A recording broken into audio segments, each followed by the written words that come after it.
کوئی شخص فوت ہو جاتا ہے تو اس کے اعمال کا سلسلہ ختم ہو جاتا ہے۔ جب آپ تھے تو آپ نماز بھی پڑھتے تھے اور آپ کے نامہ اعمال میں اس کا ثواب درج ہوتا تھا۔ اب آپ چلے گئے دنیا سے تو نمازوں کا سلسلہ ختم ہو گیا۔ آپ صدقہ دیتے تھے، اس کا ثواب آپ کو دیا جاتا تھا، اب آپ نہیں دے سکتے۔ آپ تسبیحات کرتے تھے، آپ کسی کی مدد کرتے تھے، آپ لوگوں کو راستہ دکھاتے تھے، راستے میں پڑی ہوئی چیز اٹھا لیتے تھے، کسی پیاسے کو پانی پلا دیتے تھے، کسی بھوکے کو کھانا کھلا دیتے تھے، کسی برہنہ وجود کو لباس دے دیتے تھے، کسی کا بیٹھ کے دکھ سن لیتے تھے، کسی کی مشکل میں کام آ جاتے تھے۔ آپ حج کرتے تھے، آپ عمرے کرتے تھے، آپ قرآن مجید کی تلاوت کرتے تھے، یہ کتنے اعمال خیر تھے جو آپ بجا لاتے تھے۔ لیکن جب موت آئی تو یہ سب کچھ ختم ہو گیا، الا من ثلاثہ، لیکن 3 اعمال کا ثواب ہے جو اس کے نامہ اعمال میں درج ہوتا رہتا ہے۔ وہ کون سی 3 چیزیں ہیں سنیے، اور یہ اعمال اپنی زندگی میں کمائیں تاکہ نامہ اعمال کبھی بھی جو ہے وہ بند نہ ہو اور یہ چیزیں درج ہوتی رہیں۔ سب سے پہلی چیز صدقہ جاریہ، ایسا صدقہ کہ جو جاری رہے۔ آپ نے مسجد تعمیر کروا دی، جب تک وہ مسجد موجود رہے گی اور لوگ اس مسجد کے اندر نماز پڑھتے رہیں گے، ان کی پیشانیاں سجدہ ریز ہوتی رہیں گی، تو نماز پڑھنے والوں کو تو ثواب ملتا ہی رہے گا، جنہوں نے مسجد تعمیر کروائی ان کے نامہ اعمال کے اندر بھی ثواب درج ہوتا رہے گا۔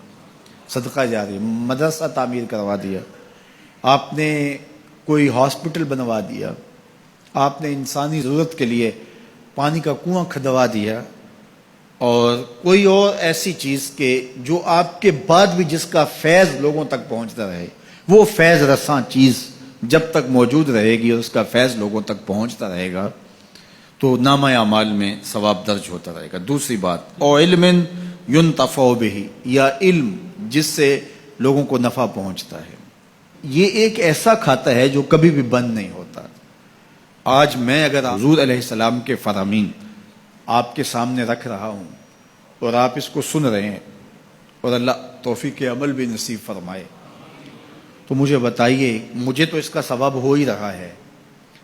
اب جس استاد نے مجھے پڑھایا ہے اور یہ سکھایا ہے، یہ جتنے لوگ سن رہے ہیں سب کا ثواب میرے استاد کے نامہ اعمال میں درج ہو رہا ہے، اور میرے جیسے اور بھی شاگرد ان استادوں کے جو اگر یہ کام کر رہے ہیں تو ان کا ثواب بھی استاد کے کھاتے میں درج، اب اس کا ثواب پھر ان کے استاد کے کھاتے میں درج، اور پھر ہمارے استادوں کے جتنے بھی ہم سبق تھے سب کا ثواب ان استادوں کے کھاتے میں درج، اور پھر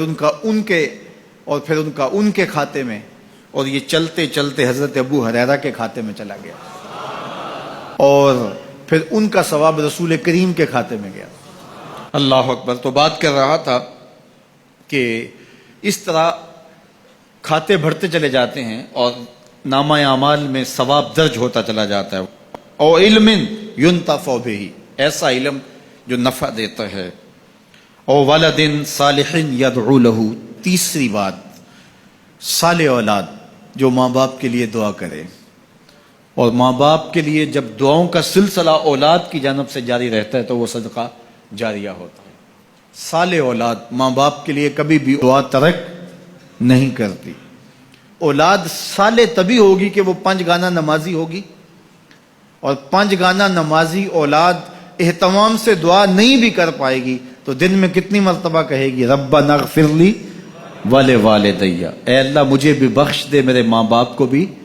ایک شخص کے 2 بیٹے ہیں، 3 بیٹیاں ہیں، 3 بیٹے ہیں، 4 بیٹیاں ہیں، اور وہ نمازی ہیں، اور روز کہتے ہیں ربنا اغفر لی ولوالدی۔ یار کبھی تو کوئی لمحہ ایسا ہوتا ہے جب تار جڑی ہوئی ہوتی ہے، کبھی تو لمحہ ایسا ہوتا ہے جب بالکل خلوص کا رشتہ مضبوط ہوتا ہے، کبھی تو لمحہ ایسا ہوتا ہے جب رقت تاری ہوتی ہے۔ تو بچپن، لڑکپن، جوانی، بڑھاپا، روز دعا مانگ رہا ہے ربنا اغفر لی ولوالدی، کبھی بیٹی مانگ رہی ہے، بیٹا مانگ رہا ہے۔ تو صالح اولاد کی دعائیں ماں باپ کے درجوں کی بلندی کا ذریعہ ہے۔ تو 3 چیزیں ارشاد فرمایا کہ یہ منقطع نہیں ہوتی، صدقہ جاریہ، علم نافع، اور صالح اولاد۔ اللہ ہمیں صدقہ جاریہ کی توفیق بھی دے، اور اللہ ہمیں علم نافع سیکھنے اور علم نافع آگے منتقل کرنے کی توفیق بھی دے، اور اللہ جل شانہ ہمیں توفیق عطا کرے کہ ہم اپنی اولاد کی ایسی تربیت کریں کہ کل ہمارے لیے وہ صدقہ جاریہ بنیں، اور ہمارے مرنے کے بعد بھی اور ہماری زندگی میں بھی ہمارے نامہ اعمال میں نیکیوں کے درج ہونے کا سبب و ذریعہ ہو، اور ہمارے لیے دعاؤں کا سلسلہ جاری رہے۔